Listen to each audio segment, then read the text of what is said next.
Hello friends, welcome back to our channel. మన భూమి ఎన్నో అద్భుతాలతో నిండి ఉంది. కోట్ల సంవత్సరాలుగా వేలాది రకాల జీవులు ఈ ప్రపంచంలో జీవించాయి. కొన్ని జీవులు ఇప్పటికీ మనతో ఉన్నాయి, కానీ మరికొన్ని జీవులు ఒక్కసారిగా కనుమరుగైపోయాయి. వాటి గురించి నేడు మనకు కేవలం ఎముకలు, శిలాజాలు, కథలు మాత్రమే మిగిలాయి.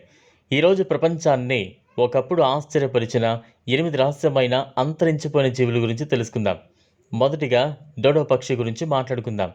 హిందూ మహాసముద్రంలోని మారిషస్ ద్వీపంలో నివసించిన ఈ పక్షి ఎగరలేకపోయేది.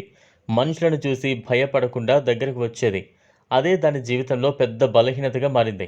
16వ శతాబ్దంలో యూరోపియన్ నావికులు అక్కడకు చేరిన తర్వాత డోడో పక్షులను వేటాడడం ప్రారంభించారు. వారి వెంట వచ్చిన కుక్కలు, పందులు, కోతులు డోడో గుడ్లను నాశనం చేశాయి. కొద్ది దశాబ్దాల్లోనే ఈ అమాయక జీవి పూర్తిగా అంతరించిపోయింది. అయితే నిజంగా డోడో పూర్తిగా మాయమైందా, లేదా ఎక్కడైనా ఇంకా మిగిలి ఉందా అనే ప్రశ్న ఇప్పటికీ కొందరిని ఆలోచింపజేస్తోంది.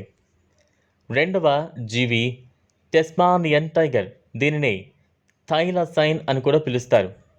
ఇది పులిలా కనిపించిన నిజానికి ఒక ప్రత్యేకమైన మార్సుపియల్ జంతువు. ఆస్ట్రేలియా మరియు టాస్మానియా అడవుల్లో నివసించేది. దాని శరీరంపై ఉన్న నలుపు గీతలు దానిని మరింత ప్రత్యేకంగా చూపించేవి. యూరోపియన్ వలసదారులు దీనిని తమ పశువులకు ప్రమాదకరమని భావించి భారీగా వేటాడేశారు. చివరిసారిగా 1936లో ఒక జూలో ఉన్న టాస్మానియన్ టైగర్ మరణించింది. కానీ ఆశ్చర్యకరంగా ఇప్పటికీ కొందరు అడవుల్లో దీన్ని చూసినట్లుగా చెబుతూ ఉంటారు. అందుకే ఈ జీవి చుట్టూ మిస్టరీ ఇంకా కొనసాగుతోంది. మూడవ జీవి గ్రేట్ ఆక్ అనే సముద్ర పక్షి. ఇది పెంగ్విన్ లాగా కనిపించేది, కానీ మరింత పెద్దదిగా ఉండేది.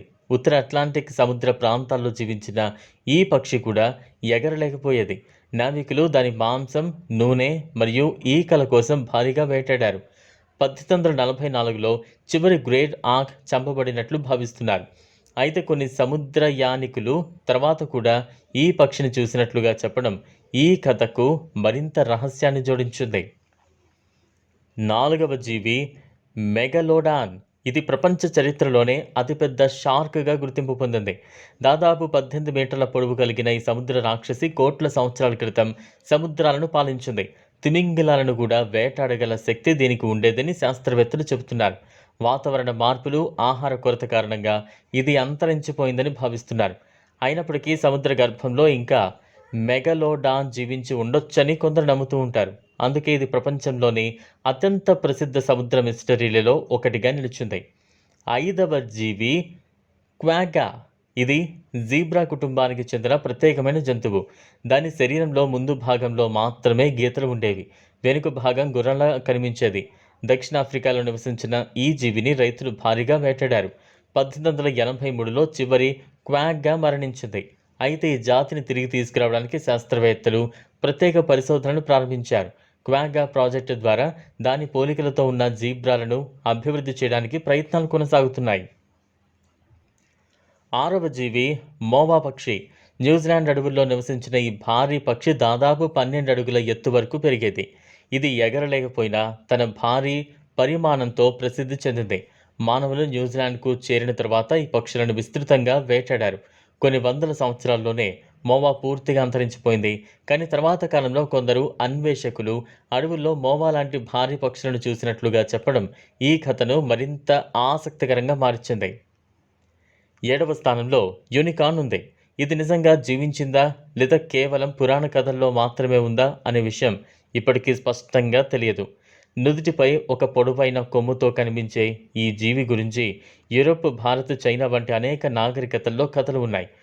కొందరు శాస్త్రవేత్తలు యూనికార్న్ కథలు ఖడ్గమృగం లేదా సైబీరియన్ యూనికార్న్ అనే పురాతన జీవి ఆధారంగా పుట్టి ఉండొచ్చని భావిస్తున్నారు. కానీ యూనికార్న్ ఇప్పటికీ ప్రపంచంలో అత్యంత ప్రసిద్ధ రహస్య జీవిగా గుర్తించబడుతోంది. ఈ జీవుల కథలు మనకు ఒక ముఖ్యమైన విషయాన్ని అయితే గుర్తు చేస్తాయి.